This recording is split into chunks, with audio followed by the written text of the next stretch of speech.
And when they learn about their history of, in this case, Latinx or Mexican American studies, Central American studies, African American studies, Asian Pacific American studies, the students, what I notice is that their self-esteem, self-worth becomes Absolutely. elevated. And I go, wow.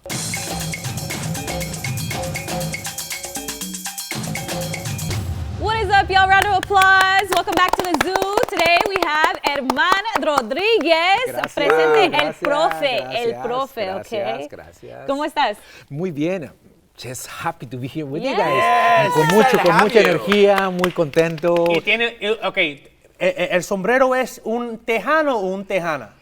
Una tejana. So el sombrero, Ajá. which is it ends in O. I know that Spanish is a little problematic with its gendered language, but sombrero is that sounds masculine. You're masculine, so why is it a tejana?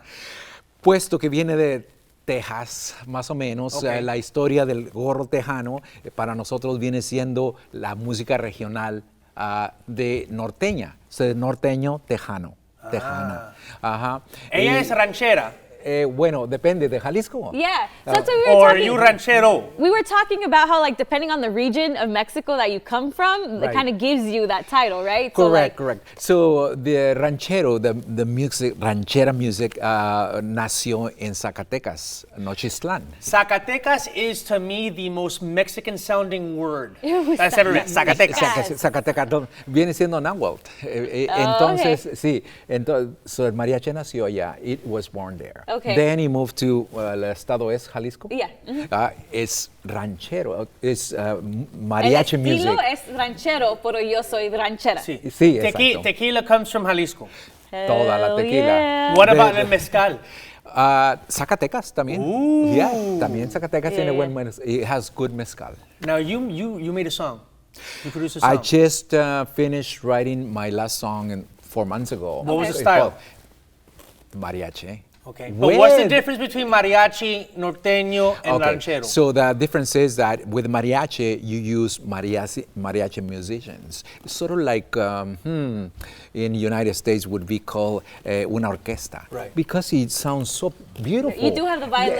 Exactly. And the accordion. But And the there's more than newer- one person, the right? newer- There's like a yeah, group. but they're all wearing the same outfit. Yeah, but Except for because, the singer. Except for the singer. He'll do the reverse. So The when everyone's wearing reverse. gold and then a little bit of black, he wears black and a little gold. Todo eso. But this song Not has the a same. unique something to it because I like to write songs, different genres, tejano, pero in this one we put in there like a batería, drums and So it's things more like norteño. that. Well, but think about it, mariachi. Okay. So it sounds so good like Los Bukis, if you Okay. have an idea. The Bukis is a, No, I know those movies. yeah, okay, there you go. Humberto, so you know about that. Only because she interviewed them once. Yeah. So la diferencia, then the difference is then basically the ranchero music is ranchero, the late Fernandez, Pedro Infante, and all those songs that really go to the heart, the hurt of Yeah, yeah. the hurting part. So in my music, mine is more loving type of thing. Mírame a los ojos. It's more singing to the lady. You're a You romancer. know Yeah, why? Romantic. that His thing. name is Herman. Romancer. Herman. Oh, Humberto got it. Destined. Her man. Is this the first time that you've ever? No, they've said it other times. Humberto, I like to be the first, Herman. I like to be It the was a first. great joke. It was a great joke. It was a good try. So, how do I get her man or Herman in español? So my mother tells me, rest in peace, that this padre, this priest, comes to the pueblito San Jose de Mesillas, your home, Zacatecas, Shut up. to do a misa. Oh, Padre Herman, and my mom was ready to give birth. And Padre Herman was so good that, guess what? They named me. Oh, she named you Herman, after after the El padre. Padre. Okay. So here I'm stuck. Now there's like 25 Hermans or Hermans allá in Zacatecas, from family members. All from the same town. So Yeah, in Durango, son sombrerete. So the name, I come to United States. Hernan, no, it's Herman. Herman. Herman. German, Yeah. So and then they said, no, you're Herman. Okay, well, okay, is she okay? Sure. Okay, can I just tell you something that you kind of give me a vibe Oh, a ver, of Humberto. you're like a taller, better looking, and probably better behaved Cheech Marin. Cheech that? Marin. Well, no, it's one putting of the me Cheech best. on, or East LA. You want to talk about getting in touch with your roots? East LA, Hey, hold no. on, let's back up a little bit. You don't know who Cheech Marin is? Maybe if I see a picture. Cheech and Chong. You've never heard of Cheech and Chong? Yes, I have heard of that. She has heard Cheech Marin. Okay, yeah. Yeah. So I'm still recovering. yeah. So She's gonna go up there and look at it and go, "Oh my God, yes, of course I know who that guy is." Right. a standout comedian, Okay. actor. In fact, I was in a little 2-minute one of his movies. Which This one? is about Born 10 in years East LA? ago. No, it was The Corsican Brothers. where the Santo Niño Atocha, the saint from Mexico, got stolen, and so Chichi goes out there and saves them. So, but it was brief, and I was wearing a ranchero outfit. Yeah. At Ranchero then, at Ranchero now. But who knows if I ever made it to that? Because I never knew. Yeah. But anyway, so Yeah, Cheech okay. Marin, of course. So Cheech Marin, ¿ah? Taller, better looking. Te mando un saludo, hermano. With a better name too. Now, you're also a college professor. Yes. So I think that's so interesting. Your students must think you're like the coolest professor ever. Well, yesterday I had 2 classes. They named me El Profe. And so 2005, I decided to retake my music career because I couldn't get out of it. You know, it just kept calling was me. in you. Yeah. Oh, échate una canción, hermano. Okay, ahí está el mariachi. And so, as a teenager, I used to play a lot of rock and roll and things like that in East Los Angeles and in Valle San Fernando, and it really colored my life. So I had a good teenage life. And then, of course, I went to school and said goodbye. Actually, the band leaders, they said, Herman, you're already married. Ya no puedes andar en esto. So, you know, the song goes, hey, you're married, so I'll go outside. So anyway, so I went to school at night and so on and got a doctorate degree. Nice. Yeah. Wow. And I've been teaching Chicano studies for the last 22 years and also clinical psych for 18 years. So I stopped. Wow, doing that. okay. So, and retook my music career in 2005, so it's 17 years. And I have 7 albums, and 70% of the música is But mine. all under your name, not El Profe. Under my name, not El Profe. Not El Profe. El Profe came about 7 years ago. El Profe. More as being a professor in Chicano studies. You haven't crossed it over into your musical brand. Not yet. Not yet, because it's because you realize it's a good idea now that I said it. Yeah, of course. Okay. The credit goes to Humberto. The credit always goes to This Humberto. We're gonna take a break and we'll be right back. Okay. With Ándale. Herman, but also known as El Profe. Profe. Órale.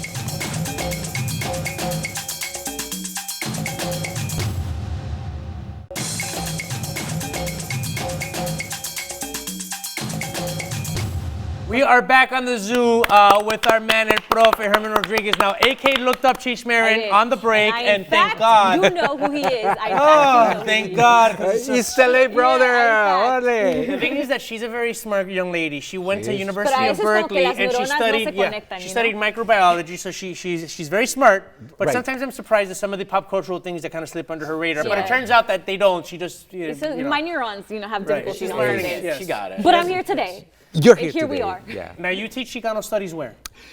Cal State Northridge, aka CSUN. Ooh, we have a bunch of CSUN. Cal State Órale, shout out to you CSUN, guys. alumni here in LATV. Matadores. So tell us, like, what do you teach in Chicano studies? What are some of the topics. precepts? The topic of my class is called the Chicano child, and what happens also the Chicano adolescent. So what happens is from my perspective, what I teach is most of my students are going to be professors or teachers, Okay. high school, junior high, and so on. So 90% of them. So I teach them the modalities, the history of their parents, how it was, not how it is in the curriculum design, because the curriculum design here is different. No hablan that, hey, this was Mexico at one time. And so they know about that. They know about the chocolate, which is celebrated, right? Cacao? With cacao. They have beautiful history that Olmecas, Mayas, Aztecas, and all that came from Mexico. So they learn all about that What they stuff. don't tell us. Right. They also, I said, Cinco de Mayo, Humberto. Oh, Mexican independence. No, so they learned that it was a war between Mexico and France, 1862. So they learn all the history. And what happens after they take the class? Profe, do you think I can be on radio? And I go, why not? You have a beautiful voice. Start thinking about maybe 3 interests that you like. Maybe radio, television, maybe singing, maybe music, maybe doctor, maybe nurse, all those things that are available. And when they learn about their history of, in this case, Latinx or Mexican American Studies, Central American Studies, African American Studies, Asian Pacific American Studies, the students, what I notice is that their self-esteem, self-worth becomes elevated. And I go, wow. And when they graduate, and I like to thank my grandfather, my Bracero program, and all those things. And so they soon they start bringing pan dulce to the class, and they talk about atole, maíz. They become so super proud. Yeah, super proud of how it was 600 years ago. We're not going back, but they need to know the history. And bring back certain things that, like you said, make them proud. Now, and speaking as someone who's of Cuban descent, grew up in Miami, but I've been living here for enough years, and many of my friends are Mexican. Mexican by association for sure. But there's a difference between a Chicano and someone from Mexico, right? Because if you want to start really getting specific, right, the Chicano is someone who was either born and raised here in the United States, and we have several generations, and we all know the saying, the border crossed us, we didn't cross the border. Exactly. So there's now, do you ever have Mexicans, people from Mexico that come here to study in the class, and how do they relate to Chicanos, and how do the Chicanos relate to the Mexicans who aren't Chicanos, they're Mexican? Yeah. Right, because the Chicanos, 2 things, right? And they speak it out in class. Okay. They said, well, in Mexico, we don't hear about Chicanos in the classroom. We just hear about our history and what happened. But how the Chicano work became part of it, it was the Braceros who came to work. Actually, prior to the Braceros, workers from Guerrero, mainly Guerrero, came to do the help United States during World War II, doing the farms, doing all this manual work. And so they couldn't really speak Spanish. They spoke their native dialect, and many were Nahuatl. And so, where are you from? Mexico. And eventually, the movement of the 60s connected with that type of name to identify with the marginalized people from those areas.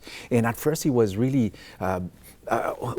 Why are you going to take Chicano studies? You're chicken or something. So people would make fun back then, but now it's a pride thing because it talks about historical things that happened. We're not inventing them; it happened, and all we're doing is like the elders back on the Aztec and Maya in Central America time. The story, verbal story, how wonderful that culture was beyond what we have today in many ways, like free education, for instance. We had free education 500 years ago. And so those things, when they become aware, actually, my classes are full, 35 and 40, and because you're the popular teacher. Well, I tell the story. I'm not there saying, oh, we're gonna go and but nothing like that. It's the story, and the persons like yourselves, beautiful Cuba, will take over. And then they start telling the story, just like what you're doing, Humberto. And so that's what happened. That's cool. And so you plant a seed, and then eventually it grows for generations. And I do it through my music, through teaching, and also through conversations like this. Yeah. Thank the goodness for this. Do you think do you think that today's generation is, and obviously you're in a class where you're informing people, so maybe your specific groups, you feel they're informed. Right. But do you think that in general, the younger generations today are informed on their history? They will start because this year they started telling, aka the ethnic studies or critical thinking studies from, I think, 6th grade on. So they will become Oh, aware. because you're going to implement that into the school system. So the regular books that 2 years ago or further were written by people were not telling the story how it is. And it's just fair. We want to make this beautiful country more beautiful than how it is. But include us. We want to be part of that enchilada. We'll put the sazon and we'll make this country better. But you gotta let us in. You cannot say, hey, una barrera acá. Yeah. Where can people find your music? They can find it on Facebook. Oh, YouTube, Spotify, iTunes, por todos lados ahí está. Como Herman Rodriguez, el Profe. El Profe. Awesome. Thank you for coming, man. Ay, gracias, gracias, gracias.